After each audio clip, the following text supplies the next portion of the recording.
BTech పూర్తి చేసి హైదరాబాద్లో 2 ఏళ్ల పాటు ఉద్యోగం చేశాడు. అతనికి ఉద్యోగంలో సంతృప్తి దొరకలేదు. సొంత ఊరికి తిరిగొచ్చాడు. అక్కడ తన తండ్రి చేపడుతున్న చేప పిల్లల ఉత్పత్తిని వారసత్వంగా స్వీకరించాడు. శాస్త్రీయంగా శిక్షణ పొంది గత 8 సంవత్సరాలుగా చేప పిల్లల ఉత్పత్తిలో ముందడుగు వేస్తున్నాడు. నేడు దేశవ్యాప్తంగా చేప పిల్లల్ని ఎగుమతి చేస్తూ విజయగాథను రాసుకుంటున్నాడు. మరి అతను ఎవరు? చేప పిల్లల ఉత్పత్తి కథ ఏంటో తెలియాలంటే ఈ స్టోరీ చూడాల్సిందే.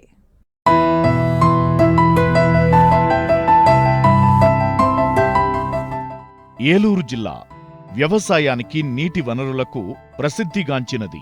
ఈ నేల ఇప్పుడు మరో రంగంలో పేరు తెచ్చుకుంటోంది. సాధారణంగా చేపల పెంపకానికి ప్రసిద్ధి అయిన చేప పిల్ల అభివృద్ధికి ఇప్పుడు చిరునామాగా మారుతోంది. చదువు పూర్తయిన తరువాత మంచి ఉద్యోగం కోసం పట్టణాలకు వెళ్లే యువతకు భిన్నంగా తన గ్రామానికే విలువను చేకూర్చిన కైకలూరు గ్రామానికి చెందిన యువకుడు రవికుమార్ కథ ఇది.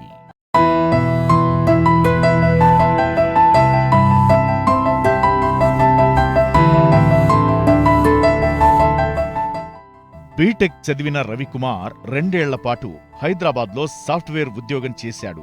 అయితే ఆ ఉద్యోగం సంతృప్తినివ్వలేదు. ఒకరి కింద పనిచేయడం కంటే తానే 10 మందికి ఉపాధి కల్పించాలనుకున్నాడు. అంతే, సొంత ఊరికి చేరుకున్నాడు. తండ్రి చేస్తున్న చేప పిల్లల ఉత్పత్తిని తాను చెయ్యాలనుకున్నాడు.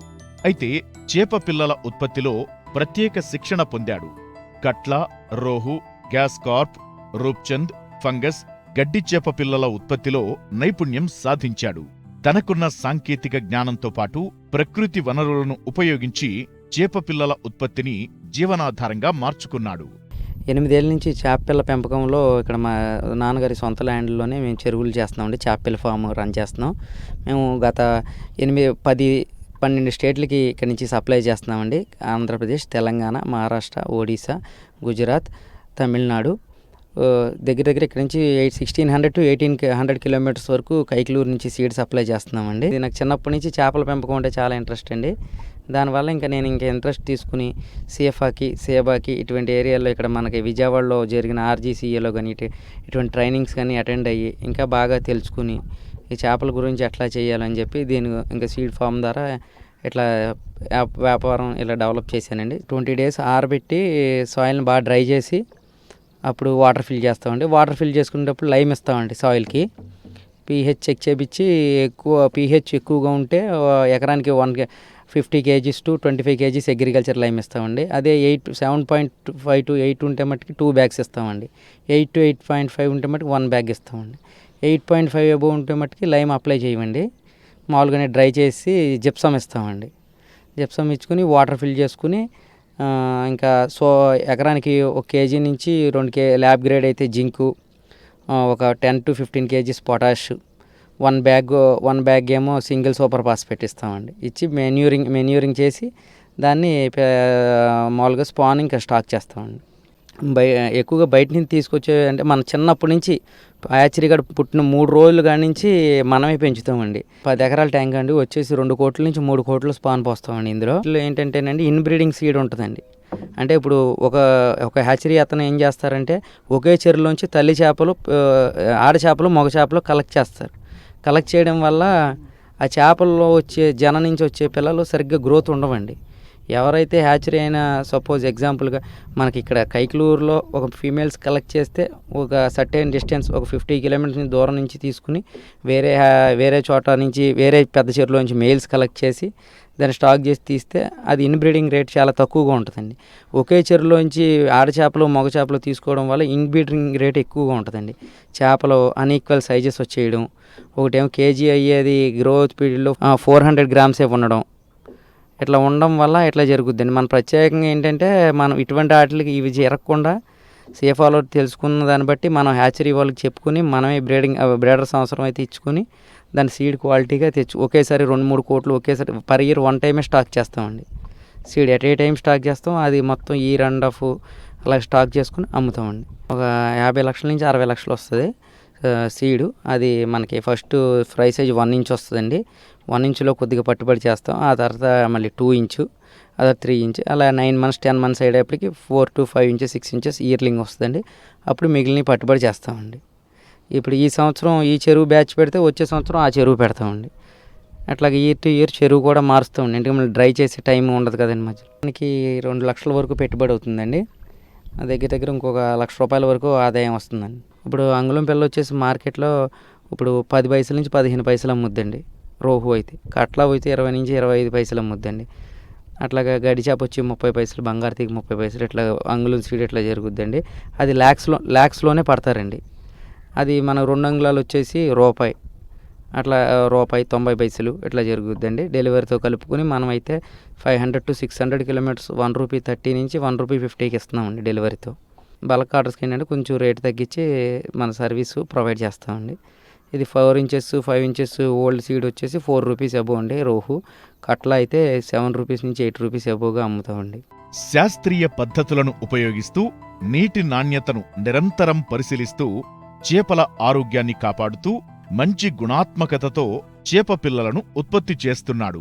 గత 8 సంవత్సరాలుగా దేశంలోని పలు రాష్ట్రాలకు చేప పిల్లలను సరఫరా చేస్తూ మంచి ఆదాయాన్ని పొందుతున్నాడు. ఇటు చేపల పెంపకం చేపట్టి రైతులు కూడా మంచి దిగుబడి పొందుతున్నారు. తెగుళ్ళు రాకుండా మెయిన్గా అసలు మేము మెన్యూర్స్ అసలు వాడమండి. కోళ్ళ ఎరువు కానీ పేడ కానీ అసలు వాడమండి. అసలు 1% కూడా వాడమండి. మేము ఓన్లీ ఈస్ట్ వాడతామండి. ఈస్టు, తౌడు, బెల్లం, వరిపిండి నానబెట్టుకుని ప్రతి 3 రోజులకి ఇస్తామండి. దాని ద్వారా pH కంట్రోల్లో ఉంటుందండి, ఆల్కనిటీ కంట్రోల్లో ఉంటుంది, నైట్రేట్ అమోనియా కానీ అన్నీ కంట్రోల్లో ఉంటాయండి. అసలు డిసీజ్ రాకుండా ఎప్పుడన్నా ఉంటే వేపపిండి కొడతామండి న్యాచురల్గానే. ఎక్కువగా మ్యాక్సిమం ఓన్లీ పట్టుబడి చేసేప్పుడు కండిషన్కే డెల్టామైథ్రిన్ అనే మెడిసిన్ వాడతాం తప్పితే మిగిలిన అన్ని టైంలో ఓన్లీ ఇదేనండి న్యాచురల్గా వారం ఈస్టు, ఎప్పుడన్నా తెగుళ్ళు గురుగుళ్ళు రాకుండా పిండి ఇస్తామండి. వాటర్ ఫిల్లింగ్ చేసేటప్పుడు వాటర్కి ఇక్కడ ప్రిడేటర్స్ వచ్చేస్తాయండి. ఎక్కువ గురకలు, దెయ్యం చేపలు ఇవన్నీ వచ్చి మన చెరువులో మన దగ్గర ఉంటే మట్టుకు ముందర అందరికీ స్ప్రెడ్ అవుతాయండి. అవి మనం సీడ్ ఇచ్చేవాళ్ళం కాబట్టి అందుకనే మనమే ముందు జాగ్రత్తగా 60 మెస్ వస్తుందండి వైట్ కలర్ది. అవి 00 కట్టుకుంటాం. మళ్ళీ వాటర్ ఎక్కడ లీకేజ్ పైపులు మోటార్లు తోడే లీకేజ్ లేకుండా చూసుకుంటామండి. ఎందుకంటే ఆ లీకేజ్ ద్వారా కానీ మన చెరువులోకి వచ్చేస్తాయి. దాని ద్వారా గుడ్డు వస్తుంది, మెల్లగా మళ్ళీ 3 monthsకి డెవలప్ అవుతుంది. ముందర అవేమి లేకుండా చూసుకుని వాటర్ కరెక్ట్గా ఫిల్ చేసుకుంటామండి. ఎండలేసినప్పుడు మట్టుకి కొద్దిగా సాయంత్రం పూటలు ఎప్పుడన్నా ముట్లెత్తితే జియోలైట్ వాడుకుంటామండి. లేకపోతే ఎక్కువగా ఇవాళ ఉన్న వాటర్ పరిస్థితులు బట్టి ఫోటోసింథటిక్ బ్యాక్టీరియా ఉంటుందండి. సూపర్ పిఎస్ అని ఇట్లా ఇంకా చాలా రకాలు ఉన్నాయి మార్కెట్లో. ఎక్కువగా ఈ బెల్లంలో నానబెట్టి అవి ఇచ్చుకుంటామండి వాటర్కి. ప్రొబయోటిక్సే ఎక్కువ వాడతామండి. వాటర్ పారామీటర్ కంట్రోల్లో ఉంటే మనకి ఎటువంటి డిసీజెస్ కానీ రావండి. అసలు చేపల పెంపకంలో 2 రకాలు, commercial farming, non commercial farming.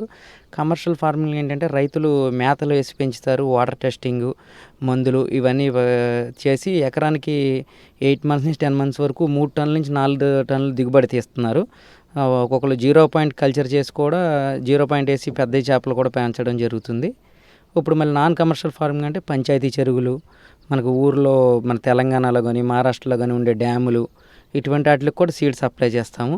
ఇప్పుడు ఆ నాన్ కమర్షియల్ ఫార్మింగ్లో వచ్చి ఎకరానికి వచ్చేసి 2 క్వింటాల నుంచి 3 క్వింటాల మట్టుకే వస్తుంది. ఎకరానికి వచ్చేసి కమర్షియల్ ఫార్మింగ్లో వచ్చేసి 2500 to 3000 వేస్తున్నారండి. 5 అంగుళాల 6 అంగుళాల పిల్లలు అయితే. 0 point అయితే మట్టుకి 2000 నుంచి 2500 మట్టుకే వేస్తున్నారు.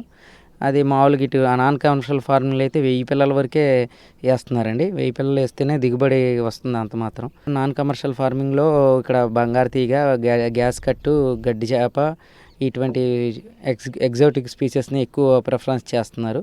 ఇక్కడ మటుకి ఇది కమర్షియల్ ఫార్మింగ్లో రోహు, కట్ల, రూప్చందు, ఫంగస్ ఈ 4 రకాలని ఎక్కువగా పెంచుతున్నారండి రైతులు. రూప్చంద్ వచ్చేసి 4,000 to 5,000 వేస్తున్నారండి ఎకరానికి. పంగాస్ వచ్చి 10,000 నుంచి 15,000 వరకు వేస్తున్నారండి. రోహు, కట్ల మటుకి ఇట్లాగా 3,000 వేసుకుంటున్నారండి. మన కమర్షియల్ కల్చర్లో మటుకి రోహు, కట్లని వేసుకుంటారండి. పాలీకల్చర్లో ఇప్పుడు పంగాసు, రూప్చంద్ కలిసి కొత్తగా వేస్తున్నారండి. లేదా రూప్చంద్, తెల్ల చేప కూడా కలిపి వేస్తున్నారండి రైతులు. లేదా రూప్చంద్, వనామీ కూడా కలిపేసుకుంటున్నారండి.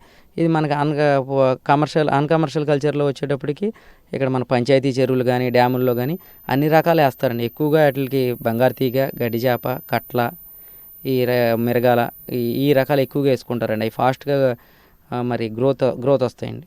ఫీడింగ్ విషయానికి వచ్చేసేటప్పటికి ఫస్ట్ 100 grams వచ్చే వరకు బ్లైండ్ ఫీడింగ్ వేసుకోవాలండి. సుమారుగా 5,000 పిల్లలకు కానీ 10,000 పిల్లలకు కానీ ఒక 5 kg నుంచి 10 kg గ్రౌండ్ నట్ కేక్ నానబెట్టుకుంటాం. ఒక అరగంటకి నానబెట్టాక అందులో తౌడు పచ్చి తౌడు కానీ ఆయిల్ తీసిన తౌడు కానీ కలుపుకొని కలుపుకొని కొడితే సరిపోద్దండి. మనకు 100 గ్రామ్ ఎప్పుడైతే 5 ఇంచ్ 6 ఇంచ్ 20 to 25 డేస్ ఈ మేత బ్లైండ్ ఫీడింగ్ వరకు 100 గ్రామ్స్ వచ్చేస్తాయండి.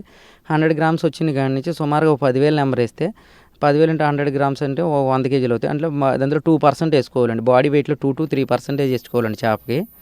బాడీ వెయిట్లో 2 to 3% ఇచ్చుకోవడం వల్ల చేప రోజు ఇవ్వాలండి. డైలీ ఫీడింగ్ 2 to 3% ఇచ్చుకోవడం వల్ల మళ్ళీ అది నెల రోజులకి పావు కేజీ అవుద్దండి. పావు కేజీ అయ్యాక మళ్ళీ 15 రోజులకి క్యాష్ నట్ వేసుకుని చెక్ చేసుకుని బాడీ వెయిట్ ప్రకారం మార్చుకోవాలండి ఫీడ్. ఇంకేమైనా పెంచాలనుకుంటే ఇంకా పెంచుకుంటూ వెళ్ళడమేనండి. వెయిట్ పెరిగే కొద్దీ మేత పెరుగుతూ ఉంటుందండి. అది కేజీ వచ్చేటప్పటికి 6 to 8 months పడుతుందండి.